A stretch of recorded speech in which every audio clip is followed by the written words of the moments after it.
Olá, meu nome é Antônia Débora Carvalho Ferreira e hoje eu vou apresentar um assunto sobre titulação de complexação.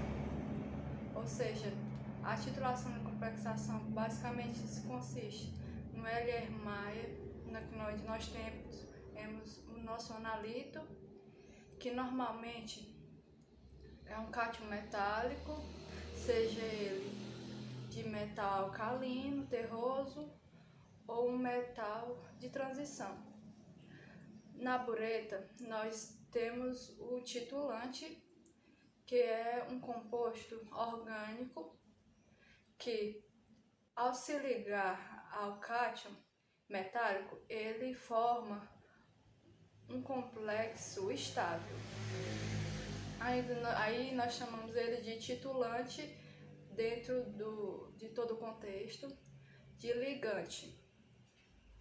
E na maioria das vezes, para qualquer prática, o titulante, para uma titulação de complexação, ele vai ser um EDTA, o etileno diamino tetracetato.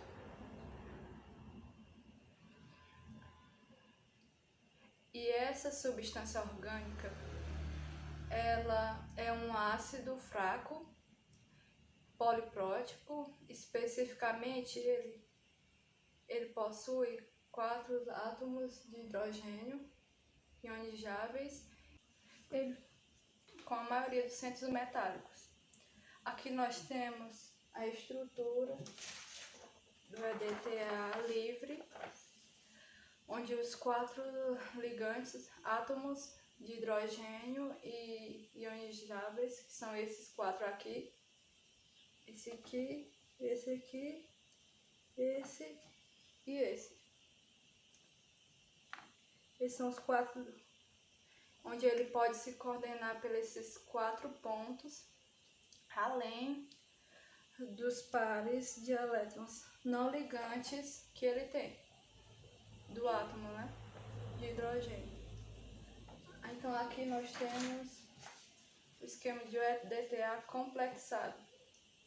Nota-se que ele é um ligante hexacoordenado e isso ele submete com a formação de complexos bem estáveis.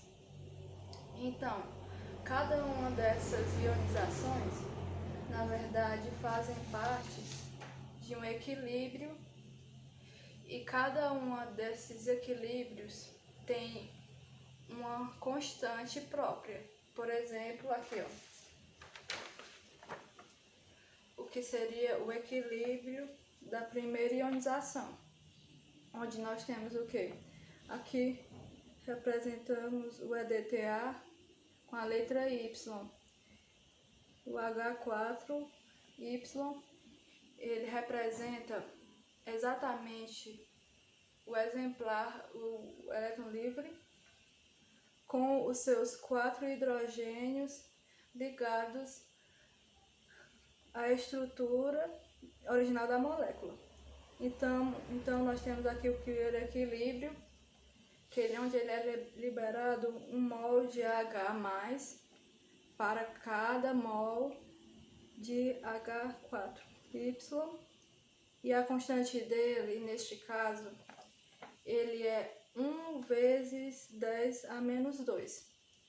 Então, os outros equilíbrios, eles partem, então, do produto do primeiro equilíbrio, ele sofre uma ionização e que gera-se um mol com outra forma do EDTA, que, por sua vez, ele acaba ionizando todos os outros e libera um H+, formando assim uma espécie de com um próton a menos, e até nós chegarmos no EDTA completamente já desprotonado, que seria o Y4-.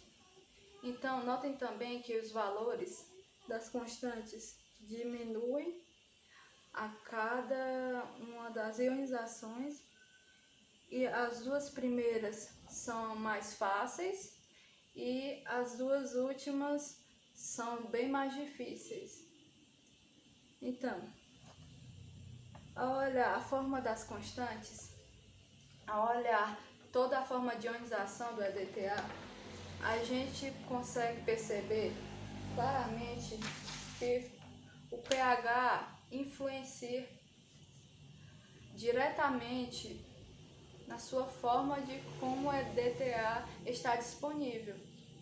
E isso porque os íons de H+, eles acabam sendo uma espécie de concorrentes em relação ao íon metálico.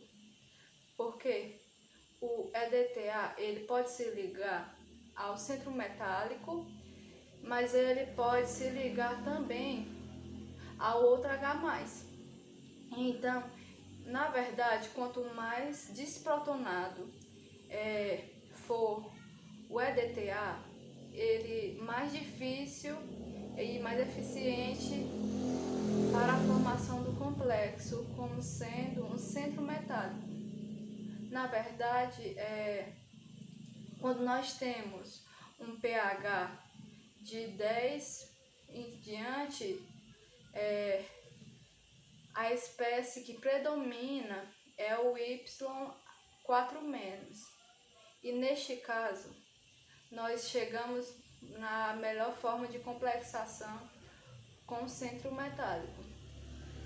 Não que as outras formas como por exemplo o HY3- ou o H2Y2-, elas não possam se ligar ao centro metálico. Na verdade, podemos sim, porque eles formam até complexos, porém, esses complexos são menos estáveis.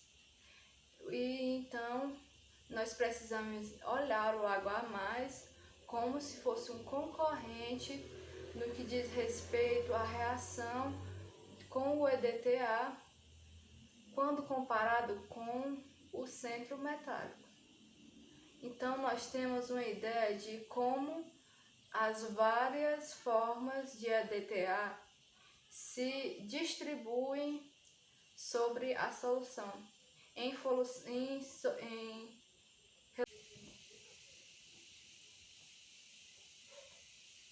Nós podemos olhar este gráfico aqui de alfa. Então, o alfa que determina o percentual de cada uma das espécies é em função ao pH. Notem que o A4Y ele acaba existindo em regiões com pH baixo e com pH até 2, por exemplo. Aqui, conforme o pH vai aumentando, a disponibilidade da sua concentração de íons H+, ela diminui. Então, as formas que menos são protonadas do EDTA, elas tornam-se maiores em termos de concentração da solução, né? Até que, a partir do pH 10 em diante, nós temos o predomínio da forma de Y4-, que seria o EDTA completamente desprotonado. Então, essa daqui é a forma gráfica, né? Porém, é possível nós sabermos para que cada valor de pH, como é a concentração do Y4-, qual é a concentração do Y do H3, Y-, que foi a concentração do H4Y, e sim, é possível sim nós determinarmos cada uma das concentrações para cada um dos valores de pH.